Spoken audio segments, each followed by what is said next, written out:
ក្នុងប្រវត្តិសាស្ត្រកម្ពុជាមានជំពូកមួយដែលពិភពលោកមិនគួរបំភ្លេច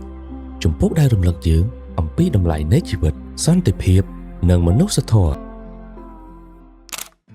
ថ្ងៃនេះទីតាំងអនុស្សាវរីយ៍កម្ពុជាសារមន្ទីរអក្រិតកម្មប្រល័យពូជសាសន៍ទួលស្លែងត្រូវបានចុះបញ្ជីក្នុងស្មារតីនៃការចងចាំរបស់ពិភពលោកដោយអង្គការ UNESCO ខួបលើកទី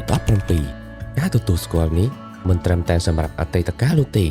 ប៉ុន្តែសម្រាប់ការចងចាំការអប់រំនិងសន្តិភាពសម្រាប់មនុស្សជំនាន់ក្រោយ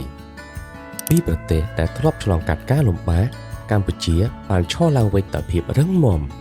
យើងបន្តអភិវឌ្ឍបង្កើតឱកាសថ្មីនិងភ្ជាប់ខ្លួនទៅកាន់ពិភពលោកថ្ងៃនេះកម្ពុជាមិនត្រឹមតែចងចាំអតីតកាលនោះទេប៉ុន្តែកម្ពុជាកំពុងសាងសង់អនាគតនិងភ្ជាប់ជាមួយនឹងពិភពលោកតាមរយៈពាណិជ្ជកម្មការធ្វើដំណើរនិងការទូទាត់តាមបែប Digital ធនាគារព្រីតមានមោទនភាពក្នុងការក្លាយជាផ្នែកមួយនៃដំណើរការមួយនេះការចងចាំអតីតកាល